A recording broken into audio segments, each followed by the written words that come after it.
Hello there, Gamerinos and Gamerinas. Welcome to UnicornStorm. This is Rady, and today I'm here to give you another reason why the Xbox Gamepass Ultimate might be worth your hard-earned money. And the game I picked out this month is Medieval Dynasty, which isn't a finished game, but there's quite a lot to do, so let's just make an exception for this one. Medieval Dynasty seems to be a crossover between Harvest Moon and Kingdom Come Deliverance. Some kind of high realism medieval farming sim. Or maybe it's kinda like Banished if it was a first-person role-playing game.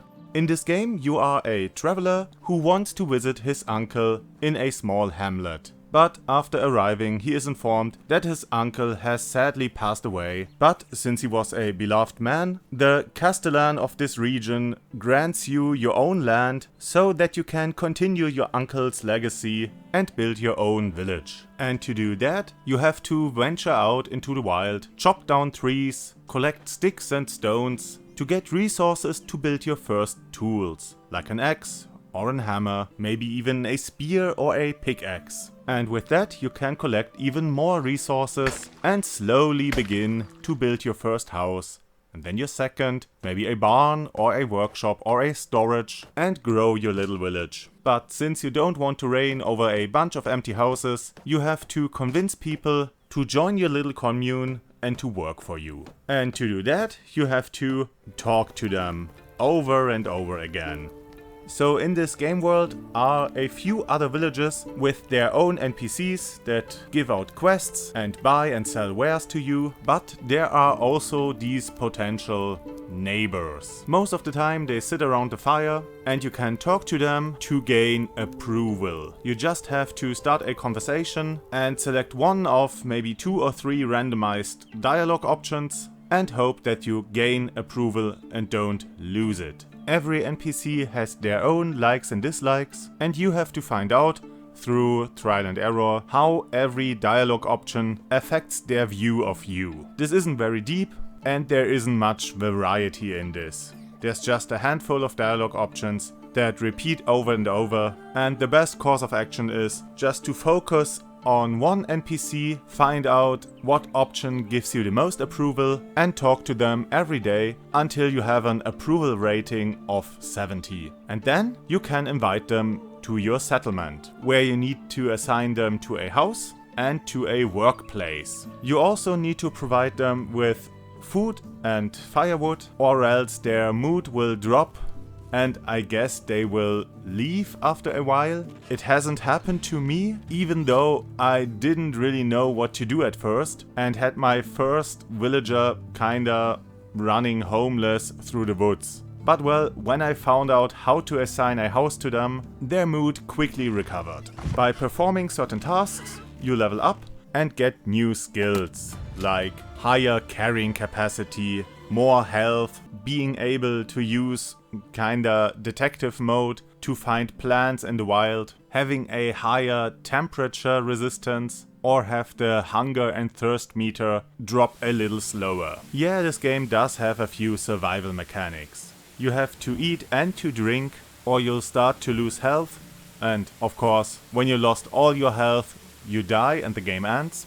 And you have to account for item degradation. Every item in the game degrades over time or with usage, and you have to keep on top of it. Because you don't want to be left with only rotting food when you're starving, and you don't want to be out in the cold with only a nearly burnt down torch. There are a few options to preserve food, and of course you can always craft new equipment, but for pretty much everything you have to go outside and gather resources. And for some of those, you need tools. Tools that can break, and that you have to craft anew, with more resources.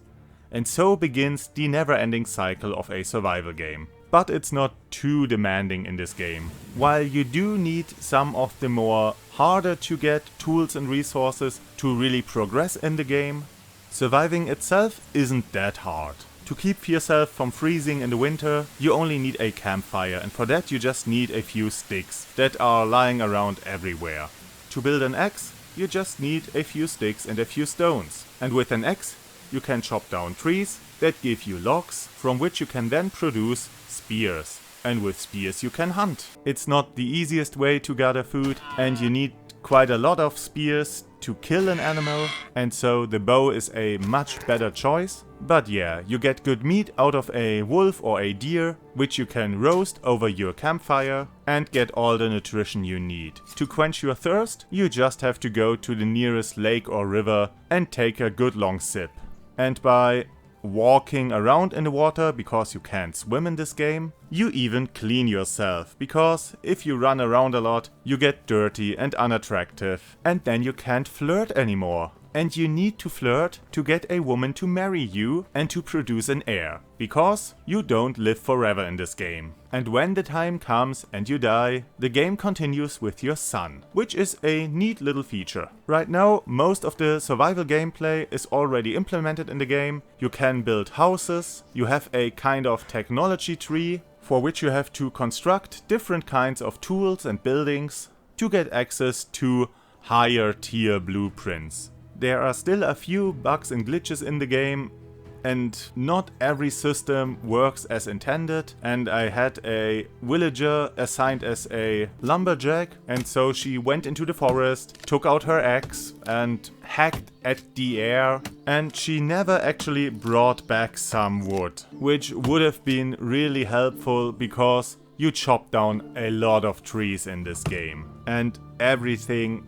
takes a lot of time, and having the villagers help you would, well, help with the monotony. If you want to construct a building, you have to chop down some wood and then slowly carry the logs to where you want to actually build the house. And when you have built the house, you have to chop down some more wood, because placing a building on the map doesn't actually complete construction. You still need to build every wall and the roof, for which you need a lot more wood. And yeah, it can be a bit tedious. So I really hope that in the finished game you can give your villagers some more complex tasks, like finishing construction and gathering the required resources themselves. But yeah, so far I quite like the game. It's oddly relaxing for a survival game, and I do like the town building and management aspect. So I guess I will put a lot more time in it to really grow my village